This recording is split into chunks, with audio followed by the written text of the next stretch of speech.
Hello friends, welcome to KamalisDiary. என்னங்க எல்லாரும் நல்லா இருக்கீங்களா? நானும் நல்லா இருக்கேன். ரொம்ப நாளாக ஹேர் கேர் வீடியோவே நான் போடவே இல்லை. நிறைய பேர் கேட்டுட்டீங்க. இன்றைக்கி ஹேர் கேர் வீடியோ தான் போட போகிறேன். Hair pack video. என்ன ஹேர் பேக் அப்படின்னு பார்த்தீங்கன்னா, வெங்காய hair pack, onion hair pack தாங்க. ஆனியன் கூட 2 ஐட்டம் சேர்த்து நான் பண்ண போகிறேன்.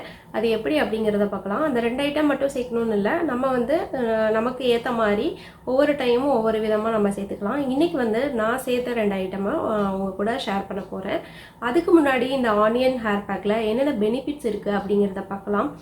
ஆனியனில் பார்த்தீங்கன்னா, அதுவும் சின்ன வெங்காயம் எடுத்துக்கிட்டாலும் சரி, பெரிய வெங்காயம் எடுத்துக்கிட்டாலும் சரி, பட் சின்ன வெங்காயத்தில் உங்களுக்கு அதிகமான காரத்தன்மை இருக்கும் அப்படிமோ இல்லையா, அதனால் சின்ன வெங்காயம் ரொம்ப ரொம்ப பெஸ்ட்டு. அப்படியே எனக்கு கிடைக்கல அப்படின்னா கூட பெரிய வெங்காயம் ஓகே தான். ஸோ இந்த வெங்காயத்தில் உங்களுக்கு சல்ஃபர் கண்டென்ட்டு அதிகமாக இருக்குது. சல்ஃபர் கண்டென்ட் அதிகமாக இருக்கிறதுனால உங்களோட ஸ்கேல்பில் பிளட் சர்க்குலேஷனை இம்ப்ரூவ் பண்ணி உங்களுக்கு ஸ்கேல்பில் உள்ள இன்ஃபெக்ஷனை எல்லாத்தையுமே எடுக்கும். உங்களுக்கு டேண்ட்ரஃபை க்யூர் பண்ணும். ஹேர் லாஸ் கம்மி பண்ணி ஹேர் க்ரோத்துக்கு ரொம்ப ரொம்ப ஹெல்ப் பண்ணும். அப்படி ஒரு சக்தி இந்த ஆனியனுக்கு இருக்குது.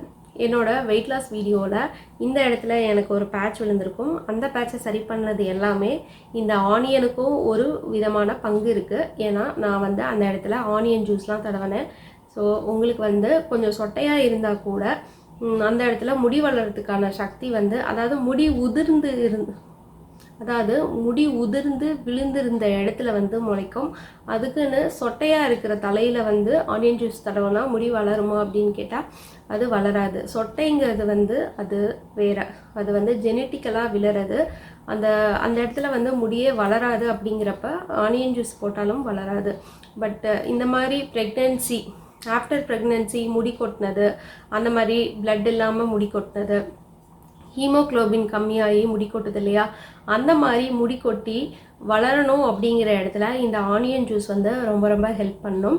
நம்ம இது கூட என்னென்ன சேர்க்க போகிறோம் அப்படிங்கிறத நம்ம பார்க்கலாம். இப்போ என்னோட முடியோட நீளத்துக்கு ஏற்ற மாதிரி நான் இந்த வெங்காயத்தை எடுத்திருக்கேன். நான் 1 கப் சின்ன வெங்காயம் எடுத்திருக்கேன். உங்களோட முடி நீளம் எவ்வளவோ அந்த மாதிரி நீங்கள் எடுத்துக்கோங்க. இதை நான் அப்படியே தான் போட்டு அரைக்க போகிறேன். ஏன்னா எனிவே நமக்கு ஆனியன் ஜூஸ் ஆர் பல்ப் இதுதான் நமக்கு தேவைப்படும். அதனால் நான் முழுசாகவே போட்டு அரைச்சிக்கிறேன். நீங்கள் வேணும்னா உங்களுக்கு தோல் உரிக்கிறதுனா உரிச்சுக்கோங்க. இப்போ நான் ஆனியன் பல்ப்பாக தான் எடுக்க போகிறேன். உங்களுக்கு ஜூஸாக வேணும்னா ஒரு துணியில் போட்டு வடிகட்டிக்கிட்டிங்கன்னா ஒன்லி ஜூஸ் மட்டும் வரும். நான் இதை பல்ப்பாக தான் எடுக்க போகிறேன். ஆல்ரெடி பார்த்துருக்கோம், ஆனியன் ஜூஸில் சல்ஃபர் கண்டென்ட் அதிகமாக இருக்குது. இந்த சல்ஃபர் கண்டென்ட் நம்மளோட ஹேர் ஃபாலிக்கில் ரீஜென்ரேட் பண்ணுற அளவுக்கு சத்துக்கள் அதிகமாகவே இருக்குது. இது 100% நான் யூஸ் பண்ணி பார்த்து அதுக்கான எனக்கு ரெமெடி கொடுத்தது தான்.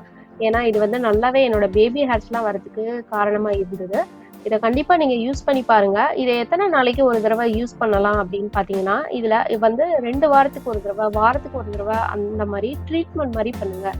ஏன்னா அடிக்கடி பண்ணினீங்கன்னா ஹேர் ட்ரை ஆகும். இந்த பேக் பண்ணுறப்பே உங்களுக்கு ஹேர் ட்ரை ஆன மாதிரி ஒரு ஃபீல் வரும். அதனால் உங்களுக்கு ஹேர் கண்டிஷ்னர் நீங்கள் போட்டுறீங்கன்னா மைல்டாக இருக்கிற கண்டிஷ்னராக போட்டுக்கோங்க. அதே மாதிரி நீங்கள் இதை ஷாம்பு வச்சே வாஷ் பண்ணிக்கலாம்.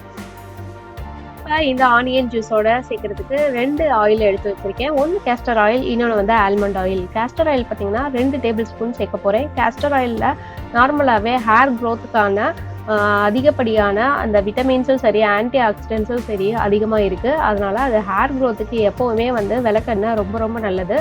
இதை நான் சேர்த்துக்கிறேன். இதை ஒரு ட்ரீட்மெண்ட் மாதிரி தான் நான் பண்ணுறேன். ஏன்னா நான் 1 மந்த்தாக எந்த ஹேர் கேர் ரொட்டீனும் எதுவுமே பண்ணல. என்னோட ஹேர் லாஸ் ஆகுறது எனக்கே தெரியுது.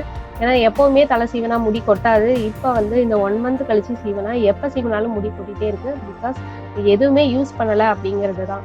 கண்டிப்பாக ஏதாவது ஒன்று ஹேருக்கு போட்டுக்கிட்டே இருக்கணுமா அப்படின்னீங்கன்னா, நான் இருக்கிற ஏரியாவில் தண்ணி சரியில்லை. அதனால ஹேருக்கான தகுந்த உணவை நம்ம கொடுத்துட்டே தான் இருக்கணும். அது இன்டேக்காக இருந்தாலும் சரி, நம்ம அவுட்டராக எடுத்துக்கிட்டாலும் சரி, நம்ம ஏதோ ஒன்று கொடுக்கணும். இந்த ஆல்மண்ட் ஆயிலும் நான் 2 டேபிள் ஸ்பூன் சேர்க்க போகிறேன்.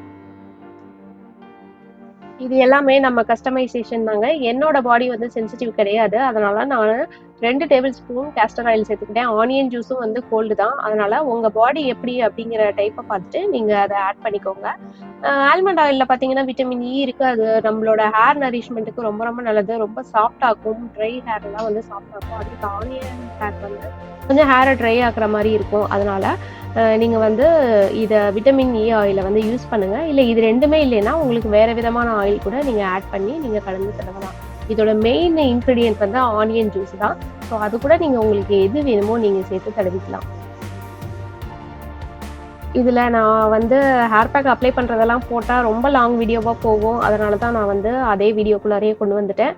நல்லா ஸ்கேல்பில் அப்ளை பண்ணுற மாதிரி நல்லா தடவுங்க. ஸ்கேல்ப்புக்கு தான் ரொம்ப இம்பார்ட்டன்ட் கொடுக்கணும். மீதி இருக்கிறத வந்து டாப் டு பாட்டம் வரைக்கும் நான் நுனி வரைக்கும் தடவினேன். அப்போ தான் ஸ்ப்ளிட் எண்ட்ஸ்க்குலாம் வந்து ரொம்ப நல்லது. ஸ்ப்ளிட் எண்ட்ஸ் வந்து வராமல் தடுக்கும். அதனால் அந்த மாதிரி தடவிக்கோங்க. இந்த மாதிரி ஒரு மசாஜ் கொடுங்க மைல்டாக. ஸோ அது வந்து நல்லா அப்சர்வ் ஆகும் ஹேர் ஃபாலிகல்ஸ்குள்ளார. இந்த வீடியோ ஆனியன் ஹேர் பேக் போட்டு முடிச்சதுக்கப்புறம் என்னோட ஹேர் பாருங்கள். இதில் வந்து நிறைய என்னென்ன கொஸ்டின் கேட்பாங்கங்கிறத நான் காமனாக எடுத்து நான் சொல்கிறேன். இந்த ஹேர் பேக் எத்தனை நாளைக்கு ஒரு தடவை போடலாம், இது வந்து மந்த்லி ட்வைஸ் ஆர் த்ரைஸ் அந்த மாதிரி போடுங்க. இதை வந்து ஒரு ட்ரீட்மெண்ட்டாக பண்ணுங்கள். அடிக்கடி பண்ணிங்கன்னா உங்களோட ஹேர் ஃபாலிக்கல் வந்து டேமேஜ் ஆயிரும். அதனால் இதை வந்து 2 or 3 டைம்ஸ் போடுங்க. அதே மாதிரி இது மைல்டு ஷாம்பு ஆர் கண்டிஷ்னர் அதெல்லாம் யூஸ் பண்ணலாம். எவ்வளோ நேரம் தலையில் வச்சுருக்கலாம் அப்படின்னு பார்த்தீங்கன்னா ஒரு 30 மினிட்ஸ் அந்த மாதிரி 30 மினிட்ஸ் 45 மினிட்ஸ் அந்த மாதிரி வச்சுருக்கலாம். உங்களோட பாடி சென்சிட்டிவ் பாடியாக இருந்ததுன்னா நீங்கள் வந்து இதில் ஏதாவது ஆனியன் ஜூஸை மட்டும் ஆட் பண்ணிக்கோங்க. கேஸ்டர் ஆயிலை அவாய்ட் பண்ணிடுங்க. இல்லை வேறு ஆயில் உங்களுக்கு எது கம்ஃபர்டபுளாக இருக்கோ நீங்கள் அதை வந்து சேர்த்துக்கோங்க. ஆனியன் ஹேர் பேக் வந்து பார்த்தீங்கன்னா ப்ரிவென்ட் பண்ணுறதை விட ட்ரீட் பண்ணும் அப்படிங்கிறதே சொல்லலாம். ட்ரீட் பண்ணும் மீன்ஸ் கண்டிப்பாக நமக்கு ரிசல்ட்ஸ் தரும் அப்படிங்கிறது தான் முக்கியமான விஷயம். ஒரு சந்தோஷமான செய்தி என்னன்னா, லாஸ்ட்டாக ஹேர் மெஷரிங் வீடியோ போட்டிருப்பேன் இல்லையா, அதில் இருந்து 3 இன்ச் ஹேர் வந்து நல்லாவே வளர்ந்துருக்கு எனக்கு. இந்த வீடியோ உங்களுக்கு பிடிச்சிருக்குன்னு நினைக்கிறேன். இந்த வீடியோ பிடிச்சிருந்ததுன்னா லைக் பண்ணுங்கள், ஷேர் பண்ணுங்கள், மறக்காமல் நம்ம சேனலுக்கு சப்ஸ்கிரைப் பண்ணிடுங்க. தேங்க்ஸ் ஃபார் வாட்சிங்.